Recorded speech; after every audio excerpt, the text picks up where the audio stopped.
trickle back in. We're fortunate to have someone whose work has been absolutely central to how we understand monopoly power and its consequences in the modern economy.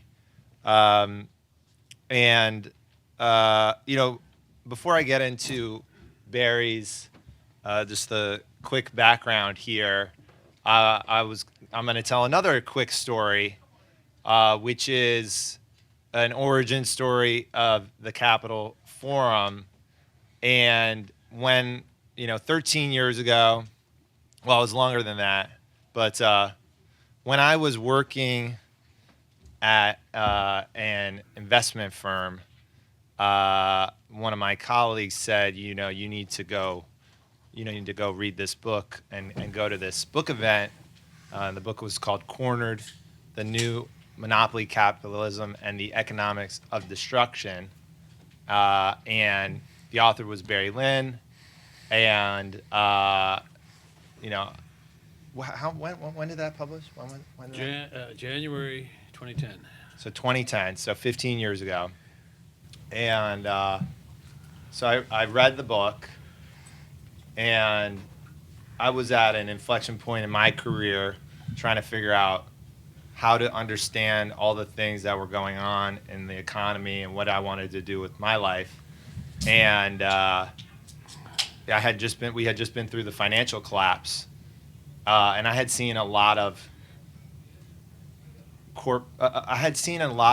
economic power and corruption by covering Congress and the mortgage collapse. And when I read Cornered, my experience in my everyday life started to make sense, that there is an illusion of choice when you go to the supermarket and you think there's 25 different types of toothpaste, and but it turns out that Tom's of Maine is owned by Procter and Gamble, and there are only 2 companies or 3 companies on every aisle in the supermarket. And that was when it dawned on me that reading that book, attending that book event, that this was something that I was really deeply curious about and interested in.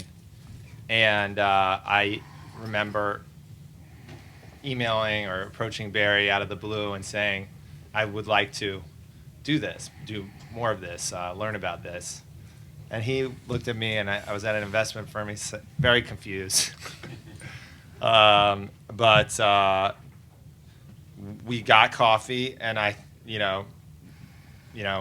there's a quick Monopoly story about that. We got coffee at Caribou Coffee in DuPont, which has now been bought and sold, and is probably part of a massive private equity conglomerate of coffee chains. But this is a long way of saying I have gotten coffee at numerous coffee shops with Barry in the subsequent 15 years, and he was absolutely instrumental in advising me on how to think about monopoly and coming up with a concept of a company that would primarily study monopoly and write about monopoly. And so I have a tremendous gratitude to Barry for helping shape my worldview and giving me that advice over time. And in many respects, we wouldn't be here today if that book had not been written.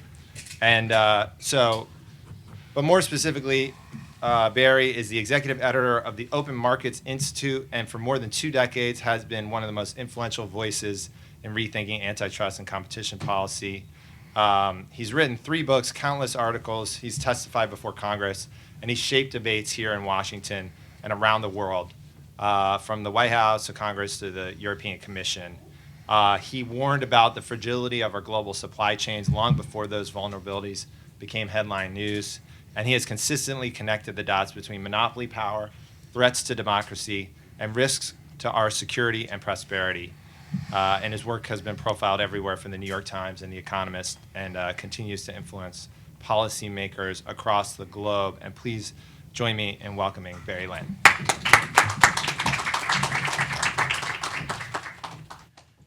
Thank you, Teddy. Actually, it was those of you who've been in D.C. for a while may remember this old restaurant called C.F. Folks, which is a little lunch counter over on 19th Street, and that was actually where that was the fountain of the anti-monopoly movement. That's really where we did most of our conspiring. So I know this. The conversation today is mainly about price manipulation, price discrimination, surveillance pricing, and I am fantastically interested in that issue. But I thought actually I would get there in a roundabout way because I've been thinking a lot about information manipulation. We actually, Open Markets is hosting this very large event, conference in Brussels, October 15th and 16th. It's called The Future of Democracy, Speech, Thought, Sovereignty, and Power in the Age of X and AI. And we have this fantastic lineup of folks. We're going to be live streaming it. But the thing is that there is a war over the control of speech right now, over control of thought, of control of information. It's been going on for a long time, and that's actually the point of this conversation, is the fact that this has been going on for a long time. And it's running parallel to and essentially to this whole issue of price discrimination, of price manipulation, of surveillance pricing. It's surveillance information. It's surveillance news. I wasn't aware that I was going to be giving a keynote. I guess we had talked about this very briefly about a month ago, and then I never heard anything. And then 2 days ago, the head of communications at Open Market says, "Barry, tell me more about this keynote." And I had this deer in the headlights look, and I said, "What keynote?" And so anyway, this is so I threw this together this morning. It should last maybe about 10, 12 minutes, and then maybe we can do some sort of back and forth. But this is not perhaps as well honed as I would like, but I think it gets at the point. So anyway, I just wanted to I'm taking this back, and I start by taking this back like 400 years, because actually there's a reason, you'll see. So and I'm not taking us back to the beginning of the printing press, because this is about information and manipulation of information. We all know that the printing press enabled a new model of sharing information, a new model for debate, for self-illumination. But one of the things that we don't understand, we always, study Gutenberg, but we don't sort of focus on the fact that it didn't happen all at once. There was actually, the printing press was was introduced in stages, and it was not until the early 17th century that this Dutch cartographer named William Blaeu, added a counterweight that automatically raised the platen in a printing press. And that made the process of printing much faster, and it made it much cheaper. This was called the Dutch press, or the Blaeu press, and it was soon introduced to England. And one result of this new press that was invented around 1620 was this incredibly glorious ferment in ideas and argument. Until this point, ideas had been largely subject to the control by the state and by the church. Even the Enlightenment, which was also powered by the earlier printing presses, had taken place mainly behind closed doors, behind walls, the walls of villas and castles among elites. But within just a couple of years, a few decades, this new people's press had enabled revolution in England. Intellectual revolution, spiritual revolution, political revolution, social revolution. John Milton, the poet, in his incredibly important essay, Areopagitica, which is about freedom of the press, wrote, "The censors that had existed until then had brought a famine upon our minds. The goal of the censors," he said, was that we shall know nothing but what is measured to us by their bushel. And then the new presses, the people's presses, he said, had made writing much harder to control. It was now the people, of all of the people, and these are Milton's words, who are disputing, reasoning, reading, inventing, discoursing, even to a rarity and admiration, things never discoursed or written of before. So it's here, 4 centuries ago, that we see the birth of our minds, of our way of thinking, of our way of seeking, our way of making community, our way of dreaming. This is the origins of the American mind, the international democratic mind of today. It's also here that we see a model for understanding the intersection of freedom of speech, freedom of inquiry, freedom of thought, and systems of power. Because the place of exchange back then, in this model, was the bookstore and the book market. It was the newsstand. It was the library. The system for auditing freedom. It was open shelving where everyone could see what ideas were available. A writer could easily answer the question, is my book on the shelf? Do I have freedom to publish? A reader could ask, is the book I seek on the shelf? Do I have freedom to educate myself? Today in America and in Europe and in democracies around the world, if we ask the same questions, we get a pretty radically different answer. When we ask about if we try to measure freedom today, what we find is that there has been an incredible choke pointing of control over what we read and see compared to 400 years ago. We have seen the greatest constriction on our intellects and our souls in 400 years. In part, this is due to the extreme conglomeration of power by a few corporations over our newspapers, our book publishers and sellers, our broadcasters. That makes it easier for a particular small group to silence the speaker and to starve the reader. We just saw this with the Jimmy Kimmel Live. It also makes it easier for the state, acting through the corporation, to silence the speaker, to starve the reader. But this is just the tip of the problem. The Jimmy Kimmel problem is just the tip of the problem we face today.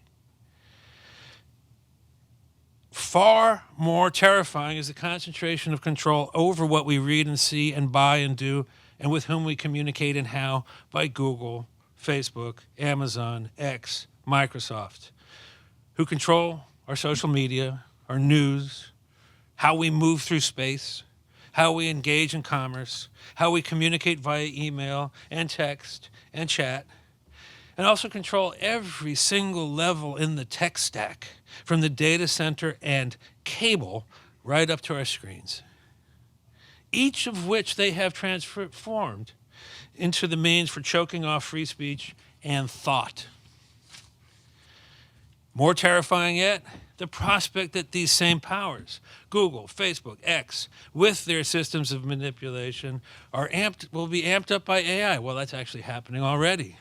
More terrifying yet, that these same powers, Google, Facebook, X, will find themselves in direct alliance, under the direct control of the state. We sort of see that already today, too.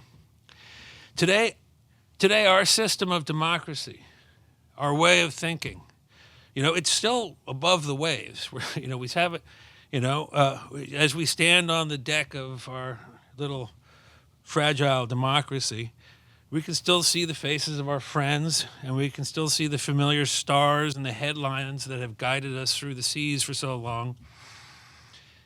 We still retain our liberal and democratic ways of seeing and thinking, but the bow of our ship is underwater. It would seem that we are mere moments away from darkness, ignorance, servility, political collapse, economic collapse, systems collapse. Because you know what? If you don't have the ability to share information, you can't run a goddamn thing. So how did we make and keep the system that has worked so well for the last 250 years? As many of you know, that initial moment of freedom in the 1640s during the English Revolution did not last. Within a decade, Cromwell had imposed a military dictatorship. Soon thereafter came the restoration of absolute monarchy in the person of Charles II. Yes, in 1689, the Whig system, the Whig Revolution, brought a system of general freedom for a few aristocrats. But their freedom was embedded in a system of limit and servility, physical servility, intellectual servility for the many. So how did we reestablish that revolutionary intellectual and spiritual liberty of the 1640s and then keep it? The answer to the first question is, of course, the American Revolution, which achieved not only independence of nation from nation, but of person from person. There were two key actions. First, reestablishment of an ideal, the revolutionary ideal of human equality, one the founders could trace to the English Revolution.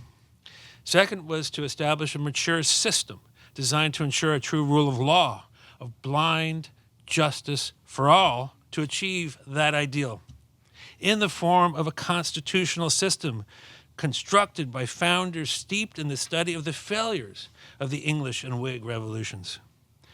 For our purposes today, it's worth remembering also that this effort to ensure equality was also reflected in how the founders structured our nation's original communications infrastructure. The post office system was designed to reinforce in the physical world the principles of universality, of absolute privacy, of equality in service and pricing, and even cross-subsidization to promote a common enlightenment. Over the next 200 years, as American democracy was challenged by revolutionary technology after revolutionary technology, we aimed at the same ideal. We applied the same principles and models, buttressed by a concept we were able to trace back thousands of years through English common law to Roman times, Babylonian times, the concept of common carriage. As you all know, common carriage aims to ensure that the person who controls an essential service, an inn, a ferry, a stage, a bridge, serves everybody equally, without favor.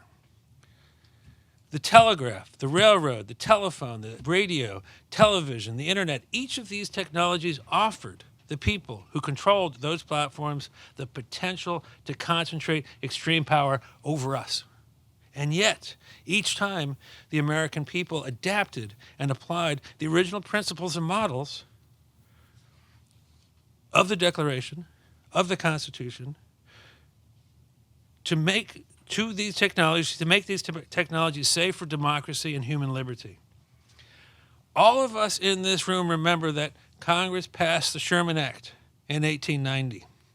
What too few of us remember is that 3 years earlier, in 1887, Congress passed the Interstate Commerce Act to impose common carrier rules on transportation, as it had already done with some telegraph systems, as it would later do, 25 years later, to the telegraph and telephone systems through the ICA.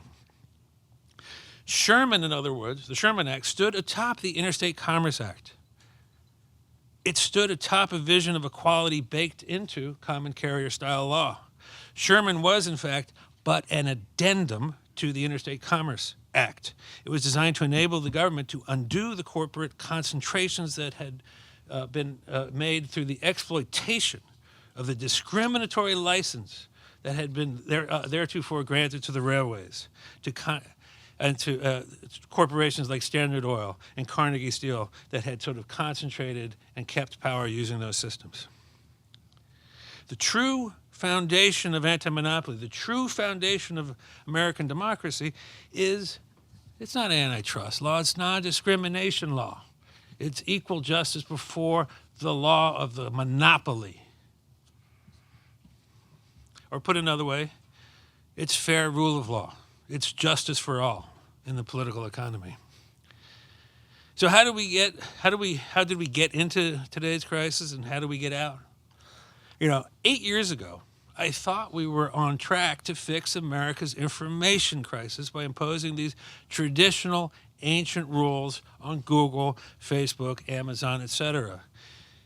By early 2016, then FCC Chair Tom Wheeler was considering applying that agency's authority to communications platforms controlled by the tech corporations. In November 2017, Senator Franken, Seth was at that. I remember Seth walking into that meeting, spoke at a conference that we hosted. Senator Franken said, as tech giants become a new kind of internet gatekeeper, I believe the same basic principles of neutrality, of net neutrality, that we have applied to the ISPs should apply here too. Then he said, no one company should have the power to pick and choose which content reaches consumers and which doesn't. That was 8 years ago. I felt that we had teed up both an antitrust revolution and a second common carrier revolution, which is the more important revolution, especially when applied to information. To master the business models that the tech corporations had built to amplify some people's voices and to suppress everyone else's voices. To manipulate all of us, to control all of us. I thought we were about to make these technologies safe for liberty and democracy. Instead, we have gone backwards. After Cambridge Analytica, many of our allies chose to impose systems of content editing and moderation, or rather, of censorship on the tech firms. Our side did that. They created systems of control, of censorship. We opposed it. We were rolled on that one. Chair Rosenworcel with the FCC, she chose to ignore the advances that Tom Wheeler had made and instead take the FCC backwards. Justice Kagan's decision in Net Choice took liberals in the court backwards, towards darkness, towards a system in which we are the objects of the censorship. In 2022, when Elon Musk set out to buy Twitter, we could have stopped him. Or better yet, we could have taken advantage of that moment to apply general rules of common carriage to every platform.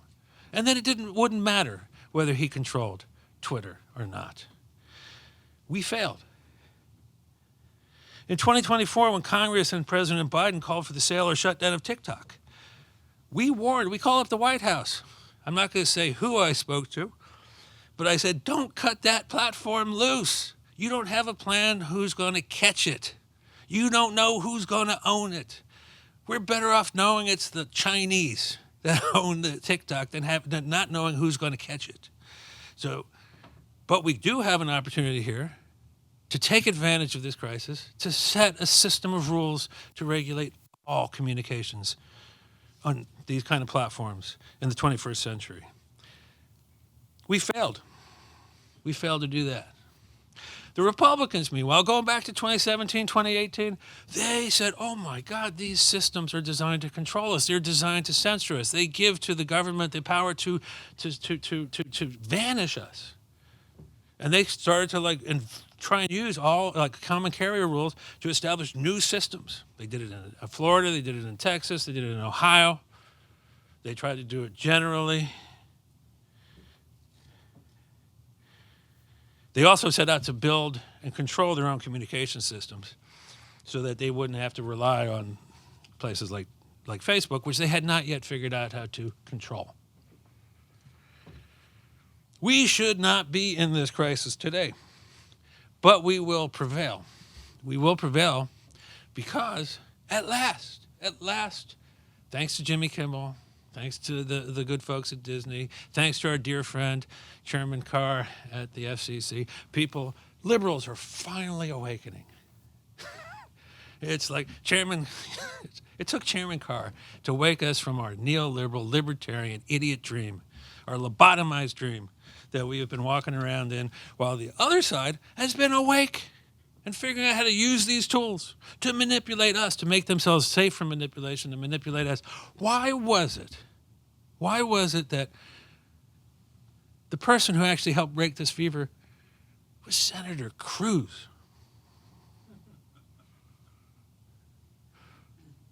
Why was it that 5 Republican senators came out and actually said, this is actually the wrong way to deal with this? It's because they're smarter than us. So we are, thank God we have at last awakened. Or actually, thank Chairman Carr, we have at last awakened. The instrument of God. Who knew? Second, we have another lesson, another school that we can study, which is the Trump administration's war on democracy in Europe, on the regulatory power of the European Commission, on the based on the idea that somehow the DMA, the DSA, that these are threats to free speech as opposed to the ways that we actually save and makes free speech more robust. That is a learning experience for all of us. You know, you should really tune into the event that we're going to be doing in 2 weeks. The third great learning opportunity is the conversation you guys have had in this room today on surveillance pricing. You know, it's price discrimination. It's the same damn mechanisms.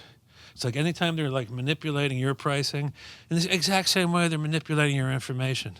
If you're pissed about them manipulating your pricing, you should be triply, quadruply, 1,000 times more pissed, upset, terrified of the fact that they're manipulating your information.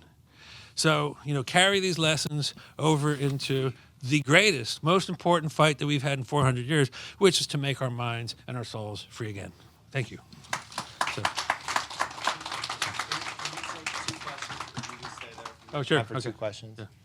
I have one. I'll start. Raise your hand if you have a question. We'll bring the mic around. But you mentioned the Supreme Court. I always come back to this, that Thomas and Alito are the ones that have been thinking about common carrier rules for communications platforms as well, where the Democrats are silent.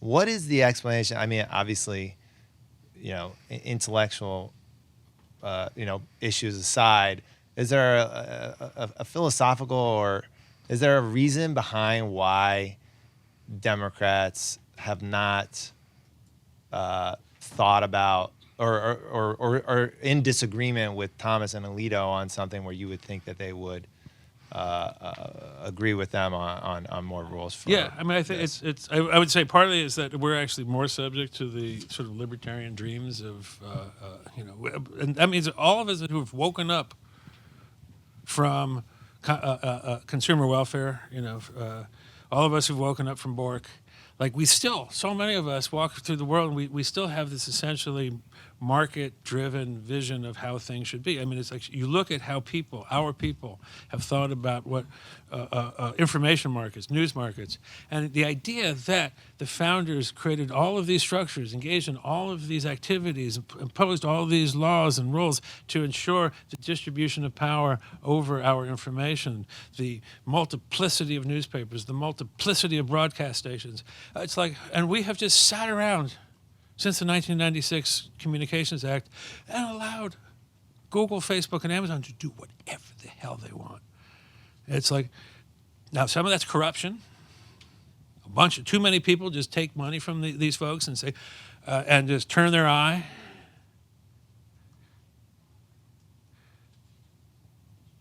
But it's also just plain ignorance. It's plain ignorance. It's not actually going into the books and figuring and actually relearning, how things used to work.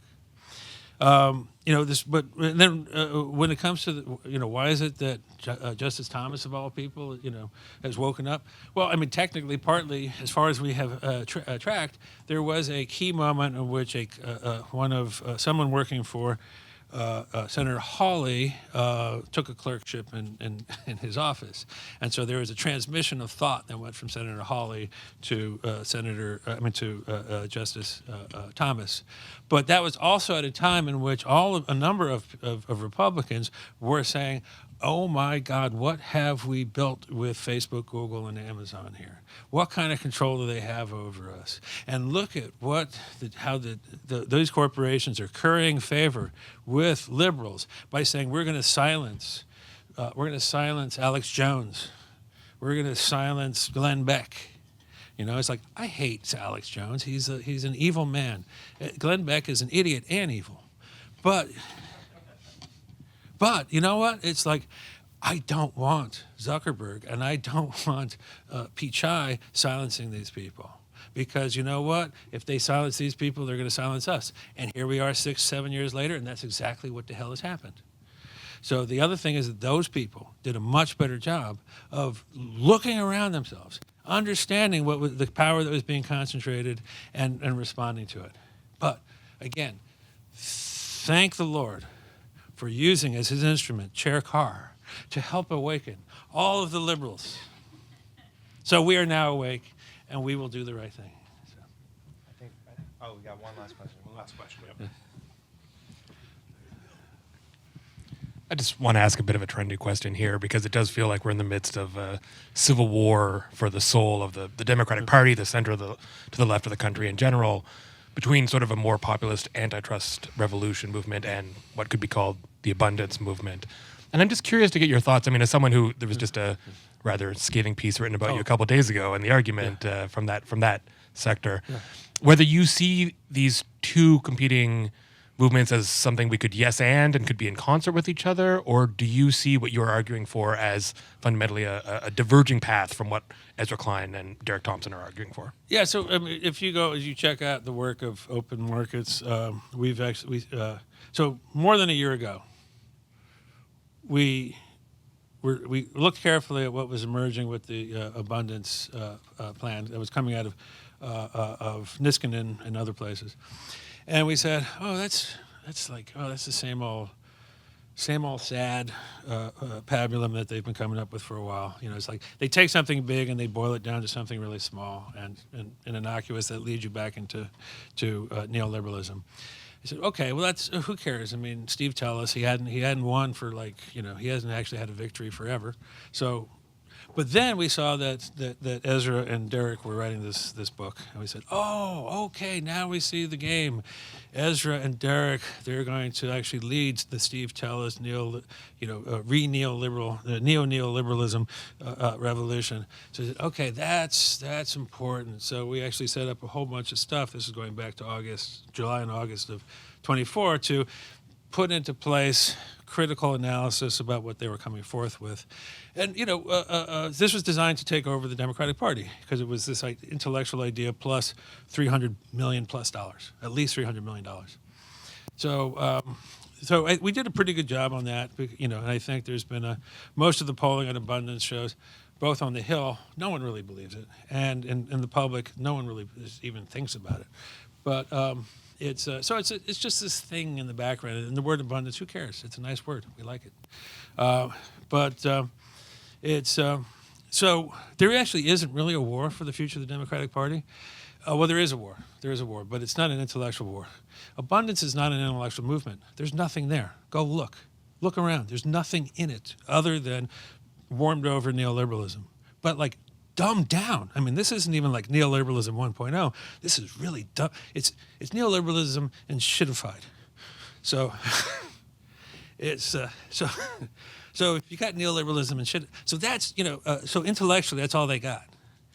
But what they do have is $400 million behind them, and that's not nothing.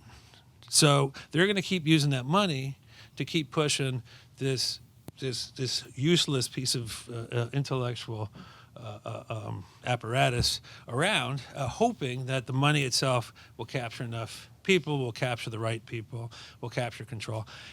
You know what? That's a pathway to perdition. That is a pathway to the Democrats never, ever, ever winning again. That is a pathway to us in this room not dealing with the crises of information. So they got no answer to oligarchy. They got no answer to the concentration of power and control. They don't even think about this. When Zephyr Teachout went onto Ezra's podcast, he's got no answer. They got no answer. They have no power analysis.